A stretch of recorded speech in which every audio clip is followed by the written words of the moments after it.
आप सबों को जय मसीह की। प्रभु आप लोगों को बहुत बहुत आशीष दे। और आइए आज के वचन में जाएंगे। पवित्र शास्त्र बाइबल जकरिया की पुस्तक 7 अध्याय 5 वचन में यह लिखा है, सब साधारण लोगों से और याजकों से कह कि जब तुम इन 70 वर्षों के बीच 5वें और 7वें महीने में उपवास और विलाप करते थे, तब क्या तुम सचमुच मेरे ही लिए उपवास करते थे?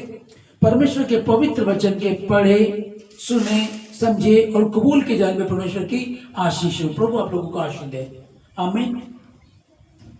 धन्यवाद प्रभु का सारी बातों के लिए। और आज का जो ये वचन है जकरिया की पुस्तक में, जहां से परमेश्वर ने हमें 4 उपवास बताए थे कि तुमको 4 उपवास रखने हैं, जो हम पीछे से पढ़ते आ रहे हैं। पहले प्रभु ने 1 उपवास कहा, उसके बाद लोगों ने उनकी जैसी उनकी श्रद्धा रही उन्होंने वैसे उपवास रखने शुरू किए। किसी ने 40 रखे, किसी ने 7 रखे, किसी ने 21 रखे।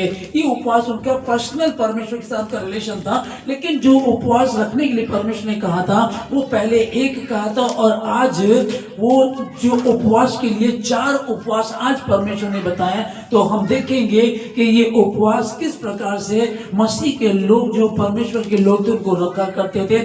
और परमेश्वर ने कहा उन लोगों से जो 70 वर्ष तक गुलामी में थे, उनसे बात की। परमेश्वर ने यहाँ जकरिया से कहा कि जा करके उनसे बात करिए। जो हम लोग 7 का 5 में पढ़ रहे हैं, सब साधारण लोगों से और याजकों से कहे कि जब तुम इन 70 वर्षों के बीच 5वें और 7वें महीने में उपवास और विलाप करते थे, तब क्या तुम सचमुच मेरे ही लिए उपवास करते थे? परमेश्वर कहते हैं कि 70 वर्ष पूरे करके जब आगे तक प्रभु कह रहा साधारण लोगों से और याजकों से पता कर, जब तुम उपवास रखते थे, विलाप करते थे, तब क्या तुम सचमुच मेरे लिए करते थे? तो परमेश्वर कैसे उपवास को चाहता है। यशायाह की पुस्तक 1 अध्याय 11 और 12 में लिखा है, यहोवा ये कहता है, तुम्हारे बहुत से मेल बलि मेरे किस काम के हैं? मैं तो मेंढों के होम बलियों से और पाले हुए पशुओं की चर्बी से अगा गया हूँ। मैं बछड़ों या भेड़ के बच्चों या बकरों के लहू से प्रसन्न नहीं होता।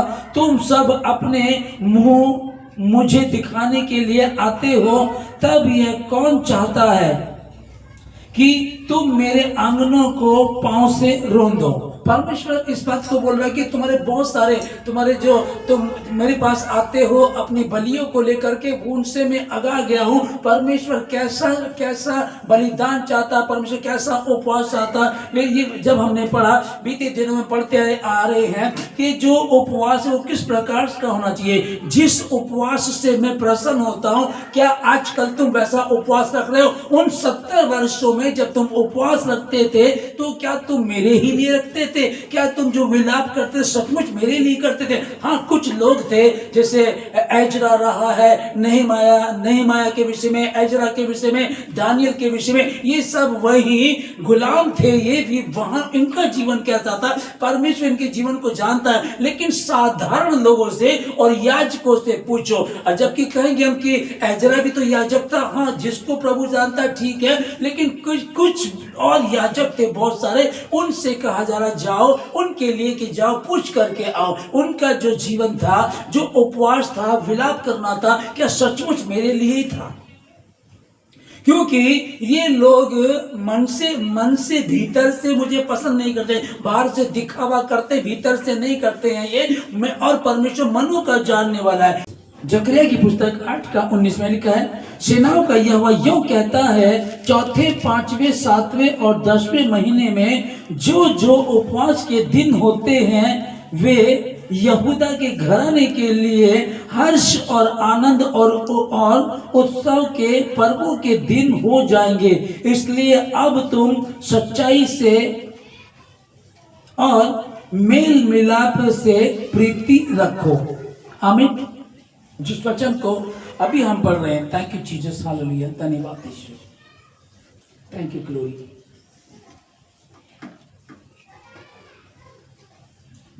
जकरिया की पुस्तक 8 अध्याय 19 में पहले 18 में लिखा, फिर सेनाओं के यहोवा का यह वचन मेरे पास पहुंचा। परमेश्वर ने जकरिया से बात की और यह 19 में लिखा, सेनाओं का यहोवा यूं कहता है, चौथे, पांचवें, सातवें और 10वें महीने में जो जो उपवास के दिन होते हैं वे यहूदा के घराने के लिए हर्ष और आनंद और उत्सव के पर्व के दिन हो जाएंगे। इसलिए अब तुम सच्चाई और मेल मिलाप से प्रीति रखो। आमीन। अभी उपवास के विषय में 4 उपवास अब यहाँ बताए गए हैं जो बीते दिनों में हम सीख रहे हैं। पुराने नियम में जो हमने पूरा सीखा, कैसे परमेश्वर ने प्रतिदिन हमसे बातें की अपने वचनों से, कैसे वो लोग उपवास रखते थे, कितने उनके उपवास होते थे, किस प्रकार से उपवास की घोषणा किया करते थे और कब कब जब जब दुख और मुसीबत आती थी वो उपवास में जाया करते थे। वैसे ही यहाँ परमेश्वर कह रहे कि क्या सचमुच तुम मेरे लिए ही उपवास करते थे? वो क्यों कह रहा है? क्योंकि वो जानता है ये मेरे लिए उपवास नहीं रखते थे, ये तो जब दुख और मुसीबत पड़ती थी, जब इन पर कोई विपदाएं आती थी, तब ये उपवास रखा करते थे। इसीलिए परमेश्वर ने जिस वचन को यहाँ बताया, ये जाओ और जाकर के साधारण लोगों से और याजकों से पता कर कि वो उपवास क्या वाकई मेरे लिए रखते थे। तब परमेश्वर ने इनको 70 वर्ष पूरे हुए गुलामी के और ये लौट करके आए। अब प्रभु ने इनको 4 उपवास बताए। पहले 2 उपवास थे, 5वें और 7वां उपवास था और परमेश्वर ने अब चौथे और 10वें उपवास को बढ़ा दिया। टोटल कितने हो गए? चौथा, 5वां, 7वां और 10वें उपवास को रखना है। और ये उपवास कैसे होंगे तुम्हारे लिए? यानी कि आनंद और उत्सव के पर्व के दिन हो जाएंगे। अब तक जो दुख होता था, मुसीबत होती थी, वही मैं बताता हूं कि सुख में सुमिरन करे ना कोई, दुख में करे हर कोई। जो सुख में सुमिरन करे तो दुख काहे हुए। और प्रभु चाहता ये उपवास रखें। तो उस तरह जैसे मूसा को उपवास बताया नहीं गया था, लेकिन मूसा ने उपवास रखा तो कोई विपदा नहीं थी, कोई मुसीबत उसके जीवन में नहीं थी, लेकिन उसने उपवास रखा। अब ये जो हम देख रहे हैं, जैसे मुसीबत पड़ी, चलो अपने यहोवा के पास चलो, चलो अपने कपड़े फाड़ दो, टाट ओढ़ लो, राख पर बैठ जाओ, झाऊ की समान अपने सिर को झुकाओ। इस प्रकार से परमेश्वर के समीप जाते थे और ऐसे ये कहते थे कि हम दीन हैं। इसीलिए परमेश्वर ने क्या कहा? जा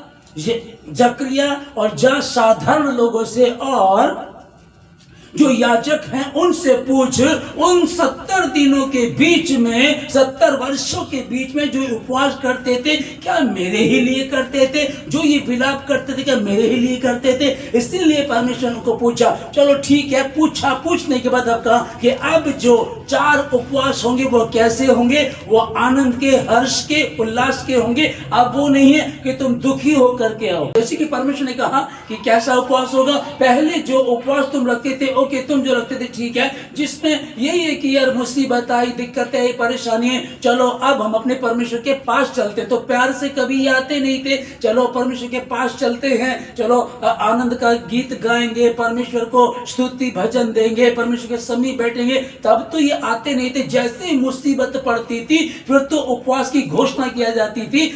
एस्तर ने बोला ठीक है, मैं उपवास रखूंगी, तुम भी मेरे साथ 3 दिन का उपवास रखना और सब यहूदियों से कह दो। फिर ये टाट ओढ़ते थे, फिर ये दीन होते थे, फिर ये राख बिछाते थे, तब इनका उपवास होता था। जाओ, जा करके साधारण लोगों से और याजकों से पूछ, क्या वो उन 70 वर्षों के बीच में जब वो गुलाम थे मेरे ही लिए विलाप करते थे, मेरे ही लिए उपवास रखते थे? नहीं। तो इसलिए अब मैं तुम्हें कहना चाहता हूं, यहूदा के घराने के लिए हर्ष और आनंद और उत्सव के पर्वों के दिन हो जाएंगे। इसलिए अब तुम सच्चाई और मेल मिलाप से प्रीति रखो।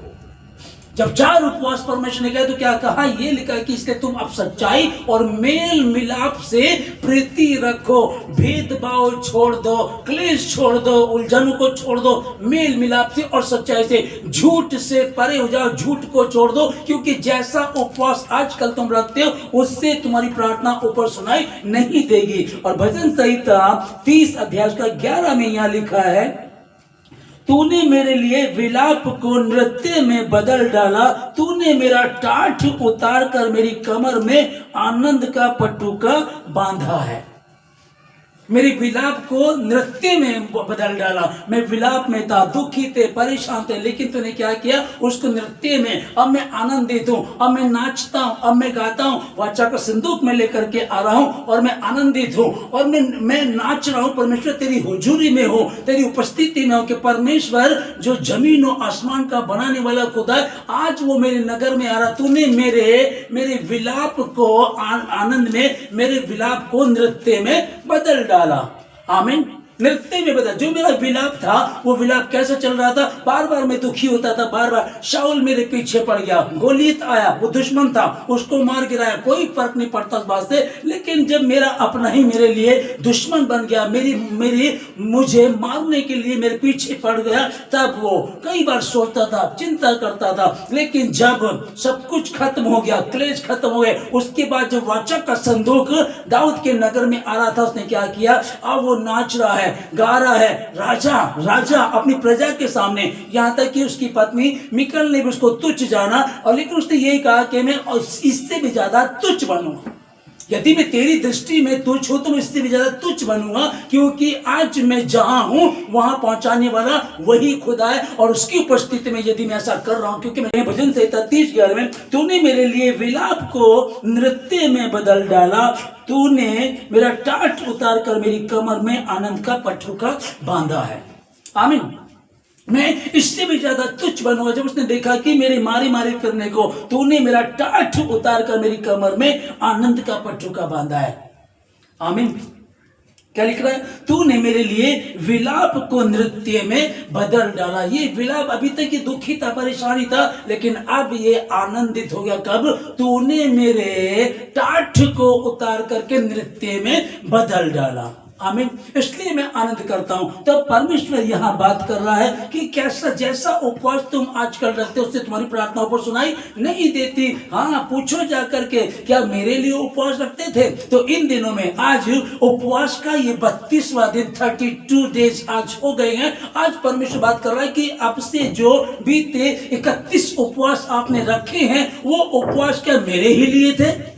वो उपवास क्या वाकई ही तुम मेरे लिए कर रहे थे? 70 वर्ष तक जब तुम गुलामी में थे, मेरे लिए विलाप करते थे, मेरे लिए उपवास रखते थे? नहीं, वो तो उनकी पर्सनल प्रॉब्लम होती थी। प्रभु मुसीबत आ गई, मैंने उससे पंगा ले लिया, अब हमें सबको मार दिया जाएगा, अब क्या होगा हमारा, प्रभु हमको बचा। पता करो, 31 उपवास जो रखे ये परमेश्वर के लिए है, या इसमें भी वही है बात, प्रभु जी इस बार मैं घर बना लूं, इस बार मेरी नौकरी लग जाए, बच्चा हो जाए, शादी हो जाए, उन्हीं बातों को रख रहे। ये छोटी छोटी चीजें हैं, छोटी छोटी बातें। पहले तो उसके धर्म और राज की खोज करो, तो ये बातें, ये चीजें तुम्हें यूं ही मिल जाएंगी, तुम्हारे पीछे आएंगी। लेकिन करना क्या शुरू किया, हम क्या करें, जब मुसीबत आती तो यहोवा याद आता है, और जब मुसीबत टल जाती फिर वही सब करना शुरू कर देते। जाओ साधारण लोगों से और याजकों से पूछो, तुम जो करते थे क्या मेरे ही लिए करते थे? ठीक है, चलो तुमने जो भी किया कोई बात नहीं है। लेकिन यहां जो 8:19 में परमेश्वर ने कहा, चौथे, 5वें, 7वें और 10वें महीने में जो जो उपवास के दिन होते हैं, वे यहूदा के घराने के लिए हर्ष और आनंद और उत्सव के पर्वों के दिन हो जाएंगे। इसलिए अब तुम सच्चाई और मेल मिलाप से प्रीति रखो। आमीन। कैसे? इसलिए अब तुमको क्या करना, सच्चाई और मेल मिलाप से प्रीति रखो। इसलिए उसके प्रति ईमानदार रहो, परमेश्वर के प्रति ईमानदार रहो। भजन संहिता 91 के 1 को पहले महत्वता दो। उस परम प्रधान के छाया स्थान में बैठे रहोगे तो फिर लिखा है कि अपने आप ही तुम उस आशीष को पालोगे। फिर ये बातें नीचे की हम पढ़ रहे हैं, कोई महामारी मेरा हिस्सा नहीं है। हाँ, नहीं है, ठीक है ना। वो मेरे निमित्त अपने स्वर्गदूतों को आज्ञा देता है, तेरे डेरे के निकट, है ना, कोई दुष्ट आत्मा नहीं आएगी, कोई प्रॉब्लम नहीं आएगी, कोई टोना टोट का कोई भी याकूब पर ये लागू नहीं होता है। ये सच है। अब बाद के वचन को बोलने की आवश्यकता नहीं है। मेन क्या है, पहले वाले को पूरा करना, 91 का 1 को पूरा करना। उसमें लिखा, जो परम प्रधान के छाए हुए स्थान में बैठा है वो सर्वशक्तिमान की छाया में ठिकाना पाएगा। पहले उसके धर्मराज की खोज करें। उन 70 वर्षों में जब तुम गुलामी में थे, मेरे लिए उपवास रखते थे, मेरे लिए विलाप करते थे, है ना। प्रभु जानता है मनों को, है ना। चलो ठीक है, ओके, कोई बात नहीं है। लेकिन क्या करना, जकरिया 8 अध्याय 20 वचन में लिखा है, सेनाओं का यहोवा यूं कहता है, ऐसा समय आने वाला है कि देश देश के लोग और बहुत नगरों के रहने वाले आएंगे। देश देश के लोग और बहुत नगरों के लोग आएंगे। ये यहूदियों की बात नहीं चल रही है। आप परमेश्वर कह रहे हैं कि ऐसा वक्त, ऐसा समय आने वाला है। ये जकरिया 8:20 में है, सेनाओं का यहोवा यूं कहता है, ऐसा समय आने वाला है कि देश देश के लोग और बहुत नगरों के रहने वाले आएंगे। वो परमेश्वर के पीछे आएंगे क्योंकि वो देखेंगे कि इनके परमेश्वर ने अपने लोगों की कैसे रक्षा की, कैसे उनको संभाला। हाँ, 70 वर्ष की गुलामी थी, कुछ दुख था, कुछ परेशानी थी कि भैया सीधी उंगली से घी नहीं निकल रहा, अब टेढ़ी करनी पड़ेगी। प्यार से तो ये लोग मानते नहीं है, तो इसलिए 70 वर्ष तक वहां ये गुलामी में रहे। और बाइबल में लिखा है कि परमेश्वर ने राजा को, अन्य जाति के राजा को उभारा और उसके मन में डाला कि तू आ, मेरे देश में आ, मेरे लोगों में आ और उन पर हमला कर और उनको गुलाम बना करके ले जा। वरना किसी के बाप की औकात नहीं है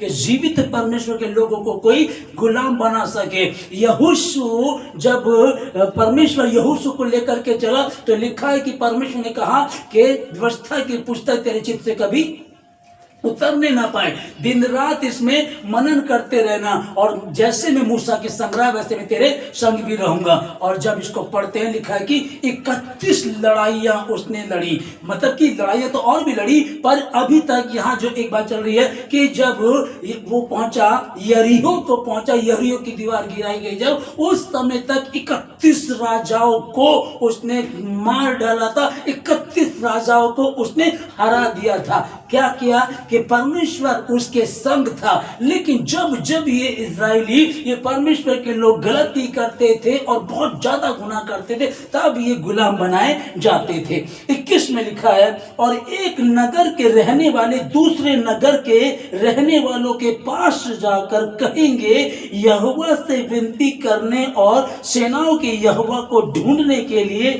चलो, मैं तो जा रहा हूं। के भवन में चल रहे हो क्या? आओ व्यवस्था को पढ़ेंगे, आओ पवित्र शास्त्र बाइबल को पढ़ेंगे, खोजेंगे परमेश्वर किनसे प्रेम करता है। अरे वो अन्य जाति की मोआबनी थी, वो मोआब की रहने वाली थी, अन्य जाति थी, वो श्रापित नगर था। लेकिन जब रूत ने, मोआबनी ने परमेश्वर पे विश्वास कर लिया तो खुदा ने उसको अपनी प्रजा बना लिया। आओ खोज करेंगे, मैं तो जा रहा हूं, तुम भी चलो। एक नगर से दूसरे नगर से लोग आएंगे और आपस में कहेंगे, आप चल रहे हो क्या? अरे कैसे राहाब वैश्या के जीवन में, वो राहाब वैश्या थी, है ना, वो तो गलत औरत थी, लेकिन जब उसने भी खुदा पर विश्वास कर लिया तो खुदा ने उसको भी अपनी प्रजा में ले लिया। आओ हम यहोवा की खोज में लगे। जब तुम उपवास करते थे 70 वर्षों में, क्या मेरे ही लिए किया करते थे? चलो फिर अब जो उपवास होंगे वो हर्ष और आनंद के उपवास होंगे। और ऐसे दिन आने वाले हैं जब लोग नगर नगर के होंगे और एक दूसरे से कहेंगे, आओ चलो यहोवा की खोज करें, मैं तो जा रहा हूं। आमीन। और 22 में लिखा है यहां, बहुत से देशों के वरन सामर्थी जातियों के लोग यरूशलेम में सेनाओं के यहोवा को ढूंढने और यहोवा से विनती करने के लिए आएंगे। ध्यान से सुनिएगा इस वचन को।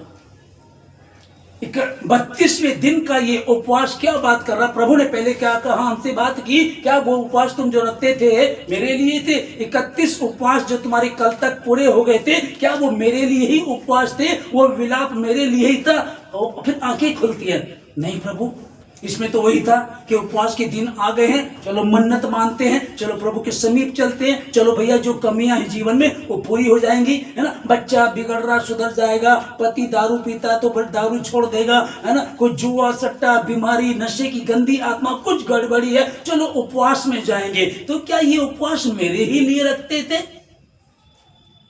क्या जो तुम वो उपवास रखते थे क्या मेरे ही लिए रखते थे? ये बस परंपरा थी, चलो उपवास आ गए तो उपवास रख लेते हैं। क्या वाकई ही तुम मेरे समीप आते थे? नहीं, मैं ऐसे बलिदानों से प्रसन्न नहीं होता हूं। अब जो हर्ष और आनंद के उपवास है वो कहते हैं 22 में जो लिखा है, जकरिया 8:22 में, बहुत से देशों के वरन सामर्थ्य जातियों के लोग यरूशलेम में सेनाओं के यहोवा को ढूंढने और यहोवा से विनती करने के लिए आएंगे। आमीन। जो तुम्हारा अपना परमेश्वर है, जब तुम इस तरह से समझ नहीं पा रहे हो, अन्य जाति के लोग उसकी सुनेंगे। उन्होंने विचार किया और कैसे परमेश्वर ने निनवे शहर के लोगों को बदल दिया। वो उसको नाश करने वाला था, उनका जीवन बदल गया, मन बदल गया। अब तो वो ऐशो आराम की जिंदगी जी रहे। अब तो वो भैया, पहले उन्होंने जो उपवास किए थे वो तो दुख का था, चलो उपवास करें। कोई पक्षी, कोई पशु पक्षी, मनुष्य, गाय बैल गधा बकरी, कोई भी कुछ नहीं खाएगा 3 दिनों तक। ये उपवास कौन सा था? ये तो इसलिए था डर के कारण। ये तो डर के कारण था ना कि भैया अब तो मुसीबत आ गई, 40 दिनों में उलट दिया जाएगा। सेनाओं के यहोवा के समीप बैठते चल करके उन्होंने बैठना शुरू किया। ये वो उपवास था। लेकिन अब तो आनंद, हर्ष का, उल्लास का, आशीषों का। हम अपने परमेश्वर की सामर्थ्य को, मतलब कि चिराग तले अंधेरा और मुफ्त में मिली हुई चीजों की कदर नहीं होती है। जो बड़ी मुश्किल से मिलता है ना, उसकी कदर करते हैं। लेकिन जो मुफ्त में कोई चीज मिल जाती है, अरे ये तो ऐसे ही है, कोई उसकी कोई कदर नहीं करता है। मुफ्त में मिली आशीषों की कदर इन्होंने नहीं की। और अन्य जातियों के विषय में लिखा यह 22 में, बहुत से देशों के वरन सामर्थी जातियों के लोग यरूशलेम में सेनाओं के यहोवा को ढूंढने और यहोवा से विनती करने के लिए आएंगे। और आज देख लीजिए, उठाइए इतिहास को, शुरू से इतिहास को उठाइएगा, आज देख लीजिएगा। साधु सुंदर सिंह कौन थे? पंडित धर्म प्रकाश शर्मा कौन थे? है ना, मतलब ये कौन थे? ऊंची जाति के, अन्य जाति के लोग थे। यरूशलेम में आएंगे। ऐसे दिन आने वाले हैं, अब जो उपवास होंगे वो हर्ष, आनंद और उल्लास के होंगे। जो तुम उपवास रखते थे, ठीक है, जो तुम रखते थे, तुम जितनी बुद्धि तुम्हारे में तुमने किया, ठीक है। अब जो उपवास होंगे अन्य जाति के वरन सामर्थ्य जातियों के। अच्छे तो छोटी जाति के हैं जो मसीह में आए हैं, ये तो गांव के हैं, ये तो आदिवासी हैं, ये तो अनपढ़ लोग हैं। और ठीक है, तुम लोग कह रहे हो, और भैया वैद्य की आवश्यकता किसको होती है? बीमारों को।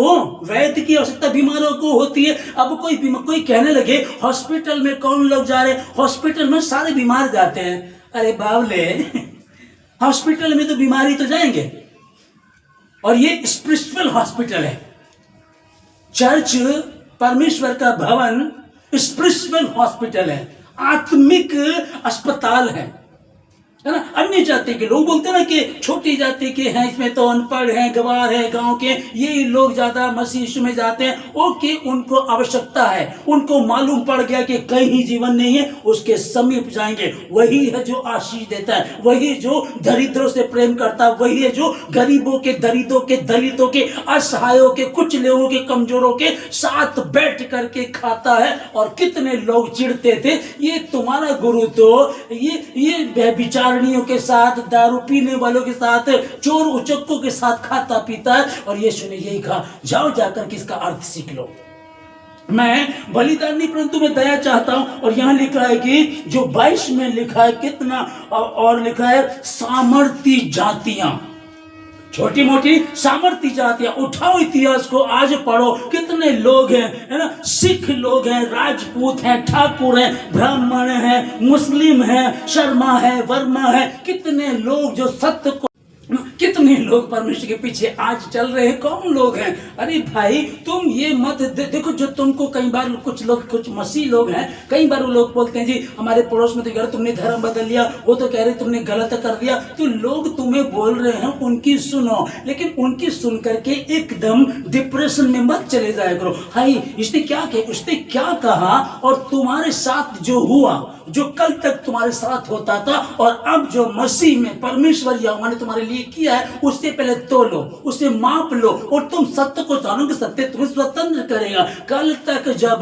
तुम्हारा पति नशे में था, तुम बीमार थे, ला इलाज बीमारी, कोई ठीक नहीं कर सकता था, कोई आपको पूछने नहीं आता था, और आज परमेश्वर में आकर के तुम हर्ष और उल्लास और आनंद के साथ जीवन व्यतीत कर रहे हो। इसलिए उनको प्रॉब्लम होती है कि उनके दुराचारों में अब तुम उनका साथ नहीं देते हो। पहले तुम चुगली करती थी उनके साथ बैठ करके, अब तुमने चुगली करना बंद कर दिया, इसलिए उनको दिक्कत होती है।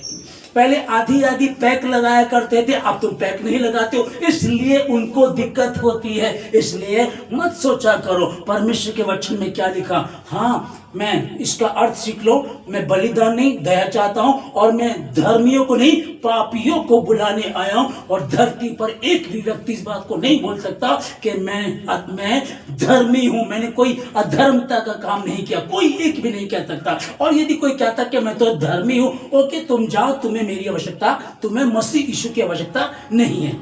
हालेलुया।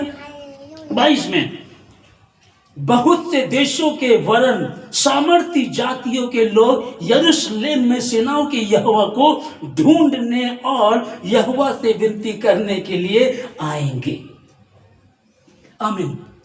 सुनी सुनाई बातों पे मत जाइएगा, आप देखिएगा, पूछिएगा, पता कीजिएगा, हिस्ट्री को देखिएगा, हिस्ट्री को देखिएगा। जो मिशनरी होते थे अपने देश को छोड़ करके, ऐशो आराम की जिंदगी छोड़ करके, वहां आदिवासियों में, गरीबों में, जहां ना अच्छा पानी होता था, ना खाना होता था, ना बिजली होती थी, और उन्हीं के साथ रहते थे।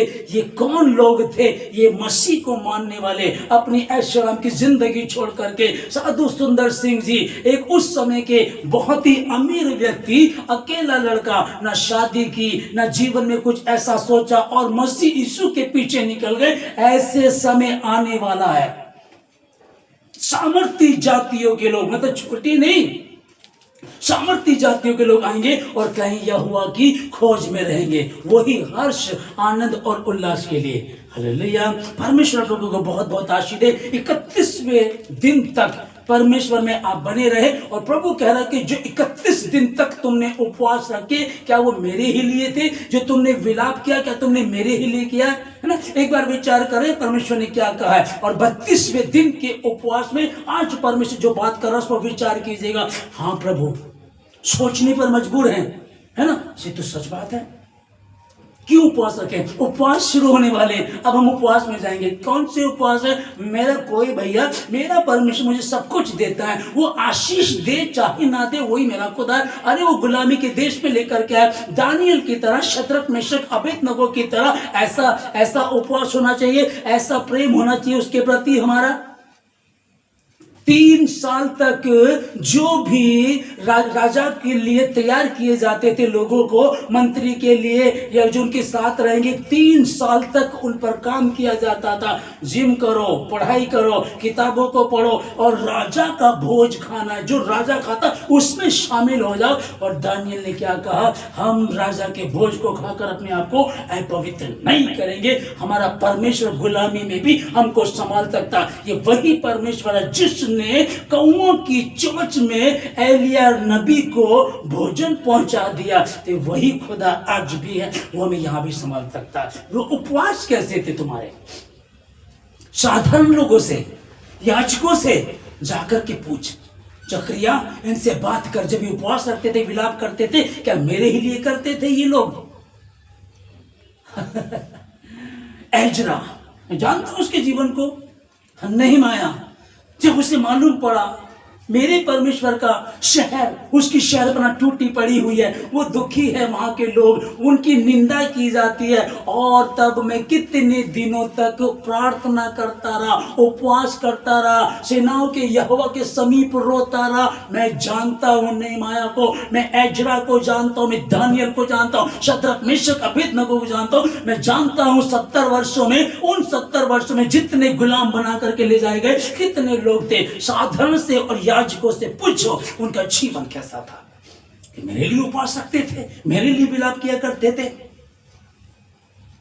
अब जो सचमुच में जो यहाँ खड़ा हूं, आज का ये वचन मुझसे बातें कर रहा है, मैं खुद इस बात को देख रहा हूं क्या वाकई किस तरह का। हाँ, जबकि सच्चाई यही है कि मेरा उपवास उसी के लिए है, तो भी कुछ प्रतिशत कुछ बातें ऐसी नजर आती हैं। क्या पूरी रीति से, हाँ प्रभु जी कहीं तो कमी है। क्या उस तरह का विलाप कर रहे हो? क्या परमेश्वर के लिए उस तरह से प्रार्थना कर रहे हो? नहीं प्रभु। तो अभी आज 32वां दिन है, आगे देखिएगा जितने दिन अब बचे हैं, आपके पास अभी काफी समय है, और जितने दिन बचे उसमें अब ये उपवास वो वाला ना हो कि मांगने वाला है। और इसके धर्म राज्य की खोज करो वस्तु तो तुम्हें यूं ही मिल जाएंगी। अब ये मांगने वाला ना हो। अब तो परमेश्वर के लोग खुदावन, तेरे लोग कितने जेल में पड़े हैं, तेरे लोगों को सताया जा रहा परमेश्वर, कितने चर्च बंद हो गए परमेश्वर। प्रभु अपने लोगों की सुधि ले खुदावन, तेरा राज्य आए, तेरी महिमा हो, तेरी इच्छा जैसे स्वर्ग में पूरी होती जमीन पर भी हो जाए। हम प्रार्थना करते हैं ये उपवास परमेश्वर हमारे खुदावन तेरे लिए खुदावन, तेरे भवन के लिए, यरूशलेम की टूटी शहर बना के लिए, उसके जले फाटकों के लिए, उसको बनाने के लिए जिम्मेदारी ली है। खुदावन के सामने बैठ करके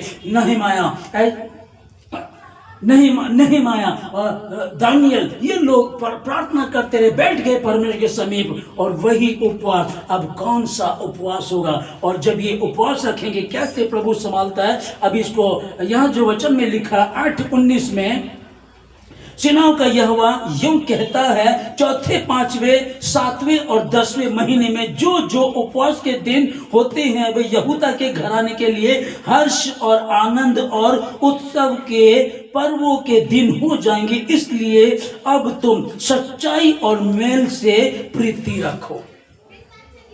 इसलिए अब जो उपवास 32वें दिन का उपवास हमने अब तक रखा, जो हुआ कोई बात नहीं, जहां के लिए वही सवेरा प्रतिदिन में परमेश्वर जो बात कर रहा उसने कौन सी बात है कि अब क्या करना, पवित्रता से और मेल मिलाप से, ईमानदारी से तुम लोगों को रहना। और यशायाह की पुस्तक 60 उसका 14, 60 का 14 में लिखा है, तुझे दुख देने वालों की संतान तेरे पास सिर झुकाए हुए आएंगी, और जिन्होंने तेरा तिरस्कार किया सब तेरे पांव पर गिरकर दंडवत करेंगे। वे तेरा नाम यहोवा का नगर, इज़राइल के पवित्र का सिय्योन रखेंगे। हालेलुया। आशीष को देखिएगा, हर्ष और आनंद का होगा। जितने तुझे सताते थे, जितनों ने तेरा तिरस्कार किया, उनकी संतान, क्योंकि उनकी तो उम्र पूरी हो गई, वो तो कब्रों में चले गए, उनकी जो संतान होंगी वो सिर झुकाए हुए तेरे समीप आएंगी। और सामर्थी जातियां तेरे भवन में, सामर्थी जातियां आएंगी और यहोवा को ढूंढेंगी और कहेंगे चलो हम यहोवा को खोजने चलते हैं, क्योंकि मैं तो जा रहा हूं। जब किसी ने मुझसे कहा चलो प्रभु के भवन को चले, है ना, मेरा मन आनंदित हुआ, मेरा मन झूमने लगा। तो ये तो वो था जो यहोवा को जानता था, बचपन ही से जो यहोवा का गीत गाता था, लिखता कि यहोवा चरवाहा मेरा, मुझे कुछ घटी ना होगी। ये तो उसके अपने लोग थे। और अपने भी मैं बताऊं आपको, यिशै जो था उसके 6 बेटे और थे, और बड़े बड़े थे, ताकतवर थे, सेना में थे। उनको, उनकी जीवन को देखो और इसको देखो, उनको रिजेक्ट कर दिया गया और दाऊद को राजा बनने के लिए चुन लिया गया। आमीन, हालेलुया। तूने मेरे टाठ को उतार कर नृत्य में, नाच में, आनंद में, हर्ष में, उत्सव में बदल डाला। अब के जो 4 उपवास होंगे वो इस प्रकार से हुआ करेंगे यीशु मसीह के नाम में। सो परमेश्वर आप लोगों को बहुत बहुत आशीष दे, खुदा आपको बरकत दे। और ये जो जकरिया का आज हम वचन पढ़ रहे थे, पुराने नियम की ये उपवास की आखिरी पुस्तक है। अब हम लोग नए नियम में जाएंगे कि परमेश्वर कैसे हमसे बात करेगा। आमीन।